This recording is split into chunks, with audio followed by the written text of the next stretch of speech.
বন্ধুরা, পাকা আম শেষ হয়ে যাওয়ার আগে আপনারা একবার এইভাবে পাকা আম দিয়ে পাকা আমের মালপোয়া বানিয়ে খেয়ে দেখুন। বিশ্বাস করুন, এর এতটাই স্বাদ যে একবার খেলে আপনারা বারবার এইভাবে বানিয়ে খেতে পছন্দ করবেন। হাই, হ্যালো, নমস্কার বন্ধুরা, আমি অর্পিতা। আমার চ্যানেলে আরেকটা নতুন মজাদার রেসিপি দেখার জন্য আপনাদের অনেক অনেক স্বাগত। তাহলে চলুন বন্ধুরা, এই রেসিপিটা বানানো শুরু করা যাক। আর আজকের এই রেসিপিটা বানানোর জন্য সবার প্রথমে এখানে আমি নিয়ে নিয়েছি পাকা আম। আর এখানে আমি দুটো পাকা আম নিয়েছি, একটা বড় সাইজের আর একটা ছোট সাইজের। আর আমটাকে আমরা ভালো করে জল দিয়ে ধুয়ে তারপরে আমরা আমটাকে কেটে আমের পাল্পটা আমরা বার করে নেব। আর আজকের এই রেসিপিতে আমটা যতটা ভালো পাকা হবে, যতটা জুসি হবে, ততই টেস্টি আমাদের এই রেসিপিটা তৈরি হবে। আর এখন তো পাকা আমের সিজন, বাজারেও প্রচুর পরিমাণে পাকা আম পাওয়া যাচ্ছে। আর আপনারা কাঁচা আর পাকা আম দিয়ে অনেক রকমের রেসিপি বানিয়ে থাকবেন। বন্ধুরা, আপনারা অবশ্যই একবার আমার কথা মতো এই রেসিপিটা ট্রাই করে দেখবেন আপনাদের সকলেরই খুব পছন্দ হবে। আর এটা বানানো খুবই সহজ। আর এটা আপনারা বানিয়ে রেখে দিতে পারেন 3 থেকে 4 দিন। এটা কিন্তু একটুকু খারাপ হবে না, আপনারা আরামসে এটা রেখে কদিন খেতে পারবেন। আর এখানে আমি ছুরি দিয়ে আমটাকে এইভাবে পাল্পটা বার করে নেব। আর এইভাবে ছুরির সাহায্যে আমরা আমের পাল্পটাকে খুবই ইজিলি ভালো মতো বার করে নিতে পারবো। আপনারা ছুরির সাহায্যেও বার করতে পারেন বা একটা ছোট চামচ দিয়েও পুরো আমের পাল্পটাকে বার করে নিতে পারেন। আর ছোট যে আমটা ছিল সেটারও আমি পুরো পাল্পটা বার করে নিয়েছি। আর এখানে দেখুন বন্ধুরা, দুটো আম দিয়ে আমার এতটা পরিমাণে পাল্প হয়েছে। আর আপনারা যদি বেশি পরিমাণে বানাতে চান তাহলে এখানে কিন্তু দুটো বড় সাইজের আম নেবেন। আর এখন আমরা এই পুরো পাকা আমের পাল্পটাকে একটা গ্রাইন্ডিং জারের মধ্যে ট্রান্সফার করে নিয়েছি। আর এখন মিষ্টির জন্য এর মধ্যে অ্যাড করে দিচ্ছি আমি চিনি। এখানে আমি 3 চামচ চিনি ব্যবহার করেছি। আপনারা যদি বেশি মিষ্টি খেতে পছন্দ করেন তাহলে 4 থেকে 5 চামচ চিনি অ্যাড করতে পারেন। এখানে আমার আমটা খুব ভালো মিষ্টি ছিল, সেজন্য এখানে আমি 3 চামচই চিনি ব্যবহার করেছি। আর কতটা আপনারা এখানে চিনি ব্যবহার করবেন সেটা আমের মিষ্টির উপরে নির্ভর করবে। আর এখানে দেখুন বন্ধুরা, আমি এটাকে গ্রাইন্ড করে নিয়ে চলে এসেছি। আর এটাকে গ্রাইন্ড করার সময় কিন্তু কোনো রকম জল বা দুধের ব্যবহার করবেন না, শুধু আম আর চিনিটাকে এখানে আমরা একসাথে পিষে নিয়ে চলে আসব। আর এখানে দেখুন বন্ধুরা, একদম স্মুথ পেস্ট আমাদের এখানে রেডি হয়ে গেছে। আর এখানে একটা আমি বড় বাটির মধ্যে আমাদের এই আমের পুরো পেস্টটাকে আমি ট্রান্সফার করে নেব। আর বন্ধুরা, আপনারা আমার এই রেসিপিটা কোন স্টেট বা কোন সিটি থেকে দেখছেন অবশ্যই কিন্তু আমাকে কমেন্টে মেনশন করবেন, তাহলে আমি আপনাদের ধন্যবাদ জানাতে পারবো। আর এখানে দেখুন বন্ধুরা, পুরো আমের পাল্পটাকে আমি একটা বাটির মধ্যে নিয়ে নিয়েছি, এটাকে এখন সাইডে রেখে দেবো। আর এখানে দেখুন বন্ধুরা, আমি নিয়ে নিয়েছি এখানে চালটাকে আমি 2 ঘন্টা আগে জলে ভিজিয়ে রেখেছিলাম। আর এখানে আমি আতপ চালের ব্যবহার করেছি। আতপ চাল দিয়ে বানালে আজকে আমাদের রেসিপিটা খুবই পারফেক্ট তৈরি হবে। আর 2 ঘন্টাতেই চালটা কিন্তু এখানে ভালো মতো ভিজে গেছে। আর আপনাদের হাতে সময় কম থাকলে আপনারা গরম জলেও চালটাকে কিছুক্ষণের জন্য ভিজিয়ে নিতে পারেন। নাহলে এটা আপনারা ওভারনাইটে সোক করে রাখতে পারেন আর নেক্সট দিন মর্নিংও এটা বানাতে পারেন। কিন্তু বন্ধুরা, এখানে কিন্তু চালটা যেন ভালো মতো ভিজে নরম হয়ে যায়। আর এখন এখানে একটা মিক্সিং গ্রাইন্ডার নিয়েছি। আর এই গ্রাইন্ডিং জারের মধ্যে চালটাকে ভালো করে জল দিয়ে পরিষ্কার করে ধুয়ে জলটা ফেলে আমরা এটাকে জারের মধ্যে নিয়ে নেব। আর এখানে বন্ধুরা, চালটা দেওয়ার পরে আমরা কিন্তু খুব বেশি জল অ্যাড করব না, চালের মধ্যে কিছুটা পরিমাণে জল ছিল। আর তাছাড়াও আমি সামান্য একটু 2-3 চামচ মতো জল অ্যাড করলাম, এখানে কিন্তু বেশি জল অ্যাড করবেন না।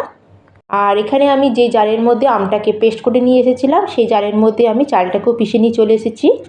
আর চালটাকে এখানে কিন্তু খুবই সুন্দরভাবে আমাদের পিষে নিতে হবে। চালটা কিন্তু পিষে একদম স্মুথ পেস্ট মতো হবে, এখানে কিন্তু কোনো চালের দানা থাকলে হবে না। আর এইভাবেই আমাদের একটা স্মুথ পেস্ট মতো তৈরি করে নিতে হবে। তাহলে এখন আমরা নেক্সট স্টেপে চলে যাব।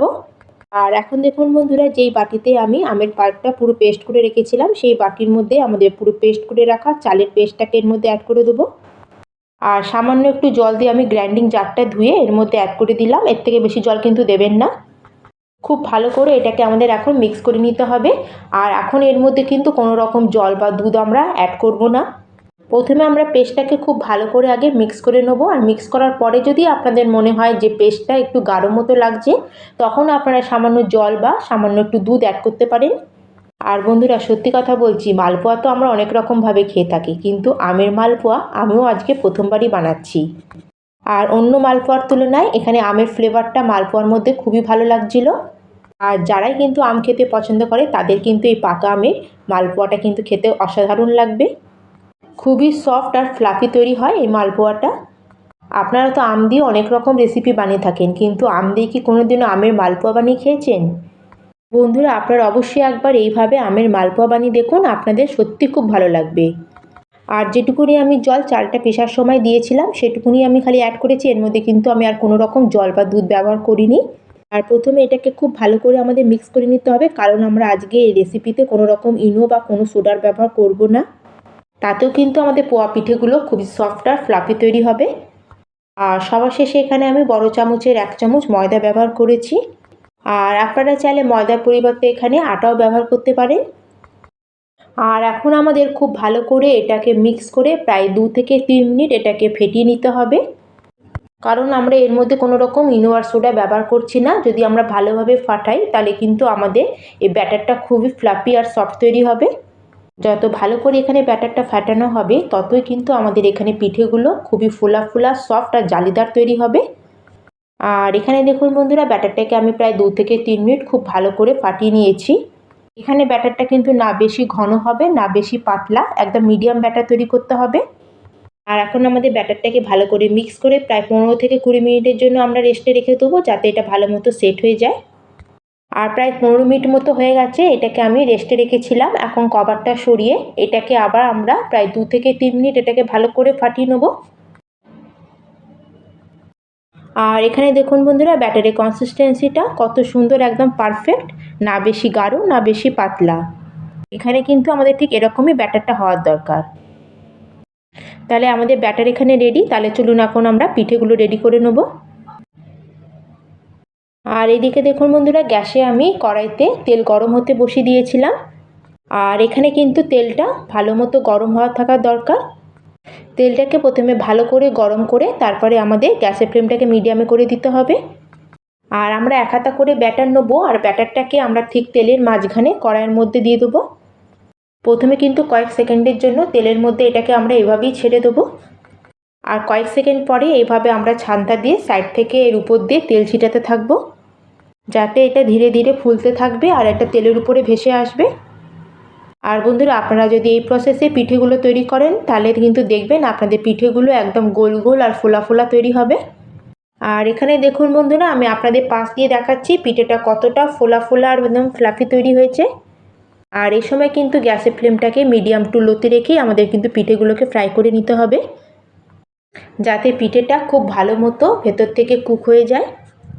আর এখানে দেখুন পিঠেগুলোর মধ্যে হালকা একটা ব্রাউন কালার চলে এসেছে। এর থেকে কিন্তু বেশি আমরা ডার্ক ব্রাউন করব না, নাহলে পিঠের টেস্টটা খেতে ভালো লাগবে না। আর এখানে দেখতেই পাচ্ছেন বন্ধুরা কত সুন্দর একদম ফোলা ফোলা আমাদের পিঠেটা তৈরি হয়েছে। ঠিক একই রকমভাবে আমি সেকেন্ড পিঠেটাও বানিয়ে নেব। আর এখানে দেখুন বন্ধুরা, সেকেন্ড পিঠের ব্যাটারটাও আমি কড়ার মধ্যে দিয়ে দিয়েছি। আর পিঠে বানানোর সময় আপনারা যদি দুটো জিনিসের যদি খেয়াল রাখেন তাহলে কিন্তু আপনাদের পিঠেটা খুবই ফোলা ফোলা আর ফ্লাফি তৈরি হবে। এক তো আমাদের ব্যাটারটা এখানে না বেশি গাঢ় হবে না বেশি পাতলা হবে। আর গ্যাসের ফ্লেমটাকে মিডিয়ামে রেখেই আমরা এক হাতা করে ব্যাটার তেলের মাঝখানে দেবো আর এটাকে ফ্রাই করব। তাহলে কিন্তু আপনাদের পিঠেগুলো খুবই ফোলা ফোলা একদম ফ্লাফি তৈরি হবে। আর এইভাবেই দুদিকটা হালকা ব্রাউন কালার আসা পর্যন্ত আমরা পিঠেগুলোকে ভালো করে তেলে ফ্রাই করে নেব। আর ভালো করে তেল ঝরিয়ে আমরা পিঠেগুলোকে এক এক করে ভেজে উঠিয়ে নেব। আর এটা দেখতে যতটাই সুন্দর লাগছে, খেতে কিন্তু ততটাই মজাদার। তাহলে বন্ধুরা, আজকের আমার এই রেসিপি আপনাদের কেমন লাগলো অবশ্যই কিন্তু আমাকে কমেন্ট করে জানাবেন। ভালো লাগলে লাইক করবেন, শেয়ার করবেন, আর চ্যানেলে যদি নতুন থাকেন তাহলে প্লিজ চ্যানেলটিকে সাবস্ক্রাইব করে দেবেন। আর এটা আপনাদের দেখাচ্ছি, দেখুন এটা কতটা সফট তৈরি হয়েছে আর ভেতর থেকে একদম জালিদার, মুখে দিলেই একদম মিলিয়ে যাবে। তাহলে আজকের মতো আমি এখানেই শেষ করলাম, আবার চলে আসবো অন্য একটি নতুন রেসিপি নিয়ে। ধন্যবাদ।